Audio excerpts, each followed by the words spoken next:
आज मी तुमच्याबरोबर अशी भाजी घेऊन आलेली आहे की ही भाजी तुम्ही कुठल्याही वेळेस बनवू शकता.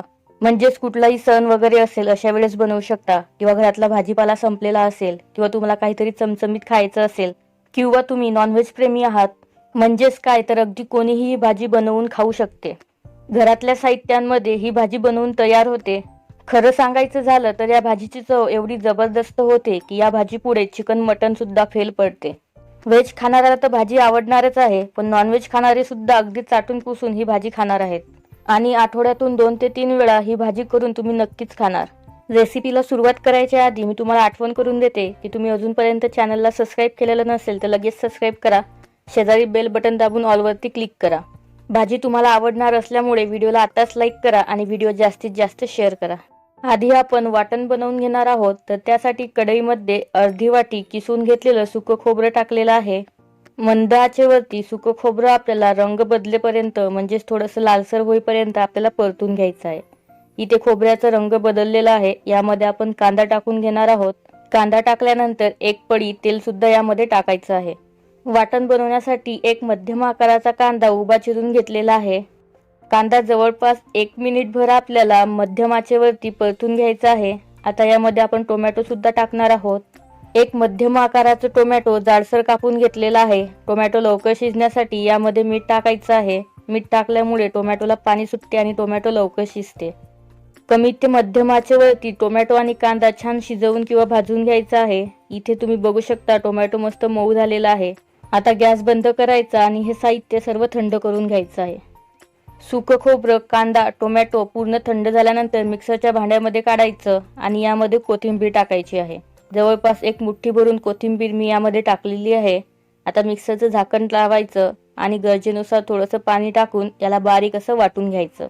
थोडंसं पाणी टाकून इथे मी वाटण बनवून घेतलेलं आहे. तुम्ही बघू शकता एकदम बारीक असं वाटून घेतलेलं आहे. कोथिंबीरमुळे वाटणाला रंग सुद्धा मस्त आलेला आहे. वाटण थोड्या वेळ बाजूला ठेवून घेऊ आणि एका भांड्यामध्ये 3 मोठे चमचे आपल्याला बेसन पीठ घ्यायचं आहे. इथे मी 2 ते 3 व्यक्तींसाठी पुरेल असं भाजीचं प्रमाण सांगितलेलं आहे. 3 चमचे बेसन पीठ घेऊन झालेलं आहे. यामध्ये आता चवीनुसार मीठ टाकायचं.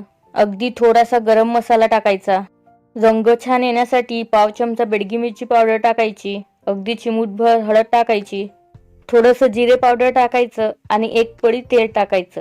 तेल टाकताना कमी न टाकता थोडंसं शिल्लक टाकलं तरी चालेल, पण कमी नाही टाकायचं. तेल आणि मसाले बेसन पिठाला व्यवस्थित चोळून घ्यायचं.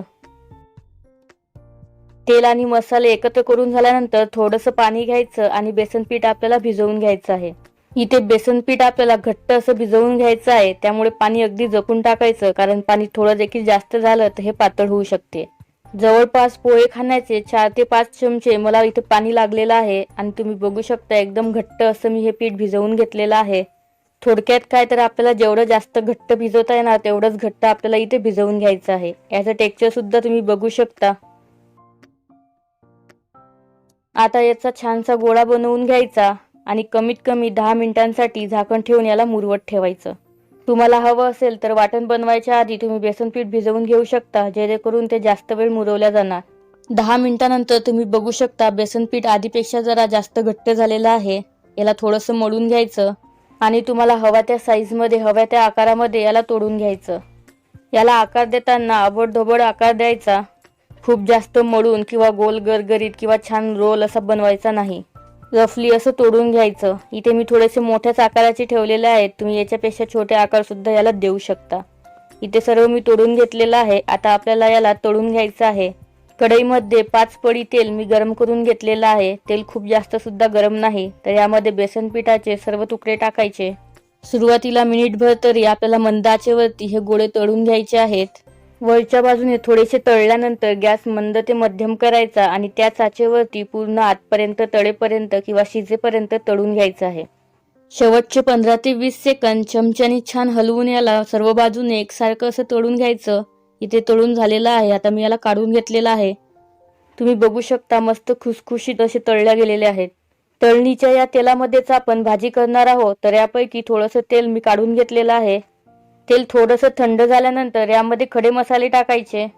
लवंग, मिरे, जावित्री, स्टारफूल, दालचिनी, तमालपत्र, हिरवी वेलची, मसाला वेलची यासारखे खडे मसाले मी यामध्ये टाकलेले आहेत.